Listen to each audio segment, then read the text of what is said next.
वक्फ के नाम के ऊपर, वक्फ के नाम पे हमारी संपत्ति छीनने की साजिश की जा रही है। वक्फ कानून ला करके सारी प्रॉपर्टी हड़पना चाहते हैं। आज पूरे देश के अंदर एक नफरत का माहौल हमारे खिलाफ खड़ा किया जा रहा है। संभल की घटना हो या बहराइच की घटना हो, आज देश में मुसलमान की स्थिति हो गई कि घर में रहेगा तो दंगाई मारेंगे और बाहर निकलेगा तो पुलिस मारेगी साथ। बस बहराइच में यही हुआ, संभल में यही हुआ। आज सीधे गोली मारी जाती है। हमारी जान की कीमत आज समझने को कोई तैयार नहीं। संवैधानिक संस्थाओं का दुरुपयोग हो रहा है। एक सबसे बड़ा उदाहरण, मनोज परमार नाम का आदमी जो कारोबारी था, उसके बच्चों ने राहुल जी को उनकी यात्रा के अंदर भारत जोड़ो यात्रा में गुल्लक दी। उसके घर पर ईडी की रेड हुई, ईडी की रेड हुई। उसने सुसाइड किया, अपनी पत्नी के साथ सुसाइड किया और सुसाइड नोट में लिखा कि ईडी के अधिकारी ने उसके कंधे पर पैर रखकर कहा कि तुम भाजपा ज्वाइन कर लो, तुम भाजपा ज्वाइन कर लो। मैं कंक्लूड कर रहा हूं सर, तुम भाजपा ज्वाइन कर लो, तुम्हारी जान बच जाएगी। संविधान की ऊपर चर्चा करने के लिए आपने मुझे मौका दिया।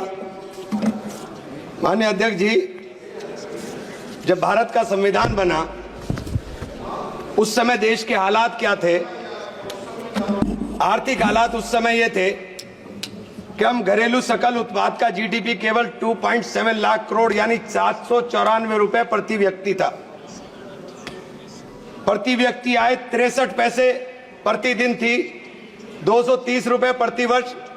कृषि उत्पादन, जापान में चावल का उत्पादन 748 किलो प्रति हेक्टेयर था, भारत में मात्र 110 किलो प्रति हेक्टेयर था। खाद्यान्न संकट था और गंभीर खाद्यान्न संकट मद्रास में चक्रवात ने और बढ़ा दिया था। उस हालात में जब हमें पूरे विश्व में कहीं से कोई मदद करने को तैयार नहीं था, उस समय शोषणकारी सामाजिक व्यवस्था इस देश के अंदर लागू थी, जहां जमींदारी, रैयतवारी, मालवारी ऐसी व्यवस्थाएं थी जो श्रमिकों का और किसानों का संसाधन और उत्पादन पे दोनों पर अधिकार नहीं छोड़ती थी। ऐसी 1947 में भारत की अर्थव्यवस्था मूल्यह्रास अर्थव्यवस्था थी। उत्पादन में बहुत सारे कारकों का उपयोग उत्पादन व्यवस्था को कमजोर बनाता था और हालात ये थे, उद्योग स्थापित नहीं हुए थे। 1947 में भारत की विकास दर मात्र 1% सालाना थी। सीमित जीवन की संभावनाएं देश के अंदर थी। कुल मृत्यु दर प्रति 18 प्रति हजार थी और शिशु मृत्यु दर 218 प्रति हजार, यानी 1000 बच्चों में से 218 बच्चे जन्म लेते ही मर जाते थे। न्यूनतम श्रम मूल्य था। मान्यवर, मैं ये बातें आपको इसलिए याद दिला रहा हूं, और देश का विभाजन हो रहा था, चारों तरफ नफरत का माहौल था, लेकिन उस वक्त भी अहिंसा की बात, प्रेम की बात और भारत के धर्मनिरपेक्ष स्वरूप की बात करने का काम संविधान सभा में हो रहा था। ये बातें मैं इसलिए याद दिला रहा हूं कि 70 साल में हमने क्या किया। मैं आप जो यहाँ खड़े हो, ये पंडित जवाहरलाल नेहरू की नीतियां थी कि हम देश को यहाँ लेकर के आए। पंडित जवाहरलाल नेहरू की नीतियां थी कि देश के अंदर इतने संसाधनों का विकास हुआ। ये बातें मैंने आपको इसलिए बताई कि बार बार कहा जाता है कि उनका योगदान क्या था। ये उनका योगदान था, ये उनका ही ब्लूप्रिंट था कि हमने देश के अंदर हरित क्रांति लाए। देश के अंदर हमने किसानों को आगे बढ़ाने के लिए, औद्योगों को आगे बढ़ाने के लिए, लोगों को रोजगार देने के लिए एक नया ब्लूप्रिंट तैयार किया। नहरें बनाई, बागड़ा नागल डैम बनाया, वो तमाम चीजें सिंचाई की व्यवस्था की, और ये उस हालात में थी जबकि हमारी आर्थिक स्थिति देश की बहुत कमजोर थी। मान्यवर, इस संविधान को जब बनाया गया तो संविधान को प्रस्तुत करते हुए बाबा साहेब भीमराव अंबेडकर ने कहा था कि ये एक सामाजिक परिवर्तन का माध्यम है। उनकी दृष्टि में केवल कानूनी दस्तावेज नहीं बल्कि एक नैतिक प्रतिज्ञा है जो में न्याय, समानता, स्वतंत्रता, बंधुत्व के सिद्धांत से जोड़ती है। आज इस पवित्र ग्रंथ के संरक्षक के रूप में हमें अपने इन आदर्शों के प्रति अपने संकल्प को दोहराना चाहिए। 26 नवंबर 1949 को संविधान सभा में अपनी अंतिम भाषण के अंदर जब उन्होंने इसको प्रस्तुत करते हुए कहा, यह कांग्रेस पार्टी का अनुशासन ही का परिणाम था कि प्रारूप समिति के प्रत्येक अनुच्छेद और संशोधन की नियति के प्रति आश्वस्त होकर उसे सभा में प्रस्तुत कर सकी।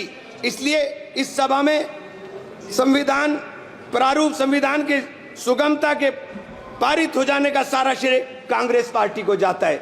हम लोग संविधान को बनाने वाले लोग हैं, हम संविधान को बनाने वाले, मानने वाले और संविधान को अपने सीने से लगाने वाले हैं। किसी के लिए एक किताब हो सकती है, लेकिन हमारे लिए तो एक पवित्र ग्रंथ है। इसी ग्रंथ के माध्यम से हमें देश के अंदर बराबरी का अधिकार मिला। मान्यवर 2 मिनट इसी ग्रंथ के माध्यम से हमें अधिकार मिला। आज हमारे अधिकारों के ऊपर कुठाराघात हो रहा है। वक्फ के नाम के ऊपर, वक्फ के नाम पे हमारी संपत्ति छीनने की साजिश की जा रही है। आज हमें पूरे तरीके से जगदम्बिका पाल साहब ने हमारे माननीय नहीं अभी बैठो सुनो, सुनना भी रखो। वक्फ के नाम के ऊपर हमारी प्रॉपर्टी छीनने की साजिश की जा रही है। वक्फ कानून ला करके सारी प्रॉपर्टी हड़पना चाहते हैं। आज पूरे देश के अंदर एक नफरत का माहौल हमारे खिलाफ खड़ा किया जा रहा है।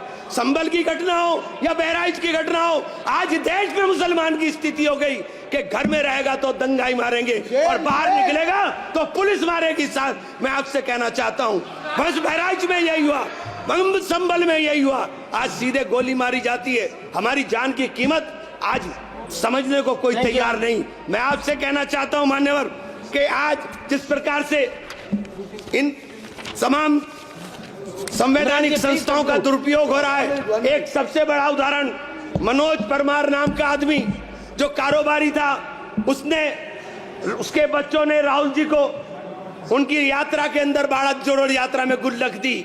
उसके घर पर ईडी की रेड हुई, उसने सुसाइड किया, अपनी पत्नी के साथ सुसाइड किया और सुसाइड नोट में लिखा कि ईडी के अधिकारी ने उसके कंधे पर पैर रखकर कहा कि तुम भाजपा ज्वाइन कर लो, प्लीज तुम भाजपा ज्वाइन कर लो। मैं कंक्लूड कर रहा हूं सर, तुम भाजपा ज्वाइन कर लो, तुम्हारी जान बच जाएगी।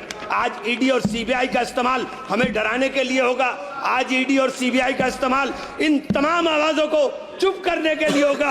ये संविधान के इस पावन मौके पर जब हम संविधान के पर चर्चा कर रहे हैं, तो हम इस संविधान की चर्चा में कहना चाहता हूं कि संविधान, मान्यवर माइक बंद हो गया, 1 मिनट कंक्लूड, 1 मिनट करो बात करो। मैं आपसे कहना चाहता हूं कि हम संविधान को अगर अधिकार करने की बात कर रहे हैं, हम देश के अंदर अगर संविधान के रक्षक के रूप में ये पूरा का पूरा सदन क्रॉस द पार्टीज खड़ा हुआ है। वीके न्यूज, राष्ट्र के नाम।